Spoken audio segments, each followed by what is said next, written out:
How would you react if your HOA suddenly slapped you with 100 in fines for minor violations you knew nothing about? That's exactly what happened to me when I moved into what I thought was my peaceful retirement community. But what they didn't know was that I'd spent 35 years as a real estate attorney, and I wasn't about to let them get away with it.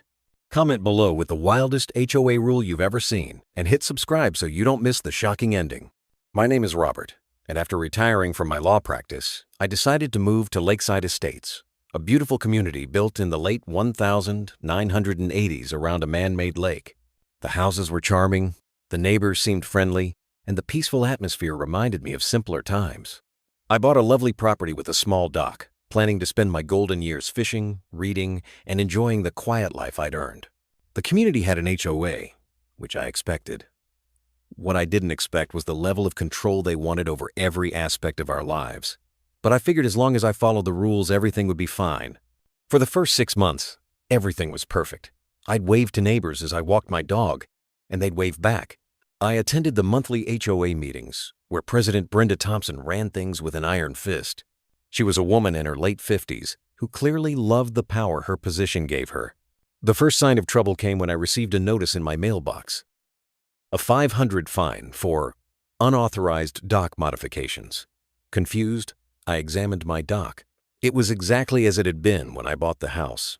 I attended the next HOA meeting to clarify. "Brenda, I received this fine about dock modifications," I said politely. "But I haven't made any changes to the dock since I moved in." She adjusted her glasses and looked down her nose at me. "The previous owner had an unauthorized extension added. As the new owner, you're responsible for bringing it into compliance." I explained that I hadn't been informed of this when purchasing the property, but she wouldn't budge. "Ignorance isn't an excuse, Mr. Henderson. You have 30 days to remove the extension or face additional fines." I hired a contractor to remove the extension, costing me $2,000. But I wanted to comply and keep the peace. 2 weeks later, another notice arrived. This time, a $10 fine for improper trash can placement. According to the notice, my trash cans had been visible from the street on collection day. The rule stated they should be brought to the curb no earlier than 6 a.m. and returned by 7 p.m. I had left them out until 8 p.m. because I'd been at a doctor's appointment. I started to feel targeted. At the next meeting, I brought up the pattern of fines against me. Brenda dismissed my concerns immediately. "Rules apply to everyone equally, Mr. Henderson. If you don't like them, perhaps this isn't the community for you." The fines kept coming. $750 for overgrown shrubbery. My bushes were half an inch above regulation height. $200 for unapproved exterior paint color. I'd painted my front door the exact same color it had been when I bought the house. $500 for prohibited outdoor storage. A brand new kayak I'd purchased and hadn't yet moved to my garage. Within 3 months, the fines had accumulated to over $10,000. I tried to reason with the board, but they were united against me. That's when I decided to investigate further. I began talking to other residents, starting with my immediate neighbor, Martha, a widow who had lived in the community since it was founded. "Brenda and her board have been getting worse over the years," she told me over coffee. "They fine people for the smallest things. Most folks just pay up to avoid trouble." I discovered that several residents were being fined excessively, particularly newer residents.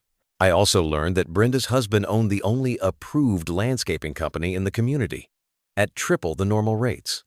If you think this HOA is out of control now, just wait for the twist coming up. Subscribe so you never miss another instant karma story. I decided to attend the next HOA meeting prepared. I brought copies of all the fines I'd received, along with photos showing I was in compliance with the rules. When my turn came to speak, I presented my evidence calmly and professionally. As you can see, these fines are unwarranted. I request they all be dismissed. Brenda barely glanced at my documents. "The board has reviewed your violations and stands by the fines. You have 10 days to pay, or we'll place a lien on your property."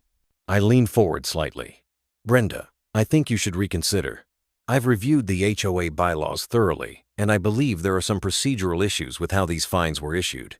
Her face hardened. "Are you threatening us, Mr. Henderson?" "Not at all," I said calmly.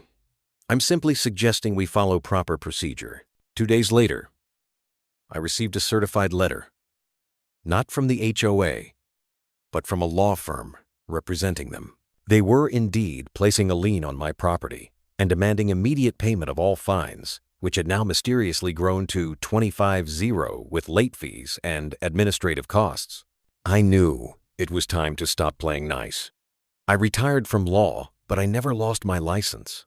I spent the next week diving deep into Lakeside Estate's HOA documents, property records, and meeting minutes from the past decade. What I discovered was shocking. The HOA had been systematically targeting new residents with excessive fines. They'd also been awarding no-bid contracts to board members' family businesses and using HOA funds for personal expenses. But the real bombshell was buried in the fine print of the original community covenants from 1987. There was a clause that required a supermajority vote of all homeowners, not just those present at meetings, for any fines over $500 to be imposed. The HOA had been ignoring this requirement for years.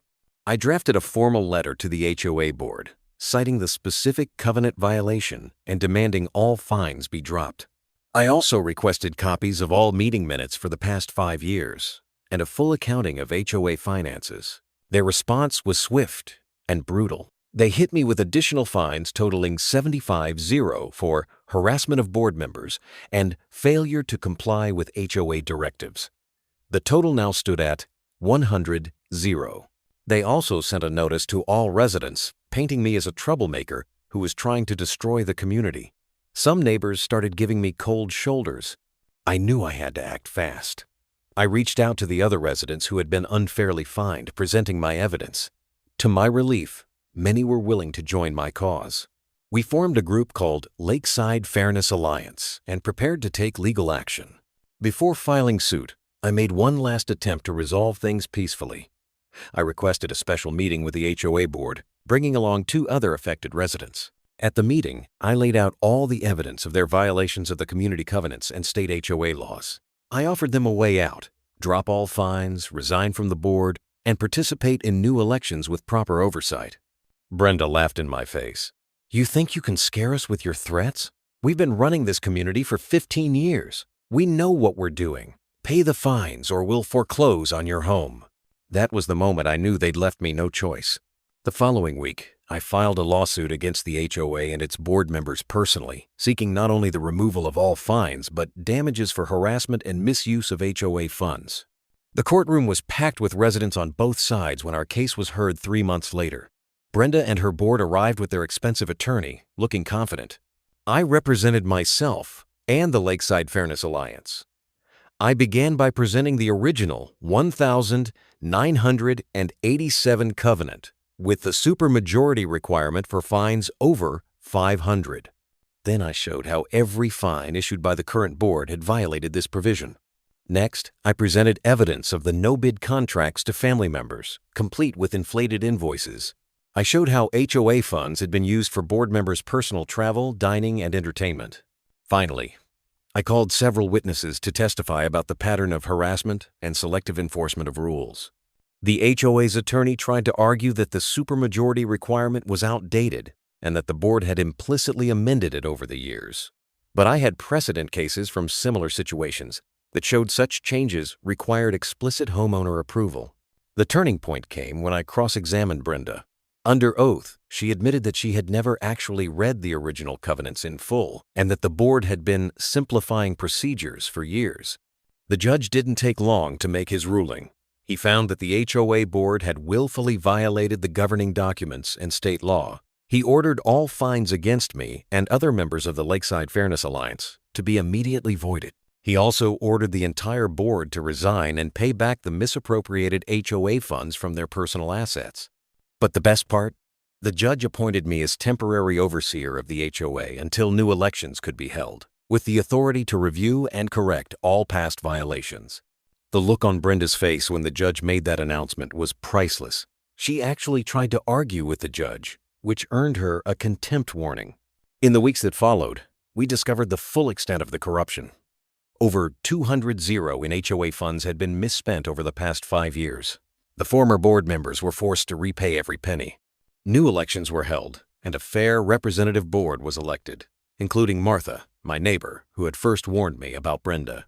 As for me, I found a new purpose in retirement. I now help other communities dealing with corrupt HOAs, using my legal knowledge to level the playing field for homeowners. The Lakeside Estates community is now what it was always meant to be. A peaceful place where neighbors look out for each other instead of looking for ways to fine each other. In the end, this fight wasn't just about 100-0 in unfair fines. It was about standing up for what's right and ensuring that the power of HOAs is never abused again. If you've ever dealt with a corrupt HOA, share your story in the comments below. And don't forget to subscribe for more stories about everyday people standing up to injustice and winning. Remember, knowledge is power. Know your rights as a homeowner and never let an HOA bully you into paying unfair fines. Sometimes, the best revenge is using the system against those who abuse it.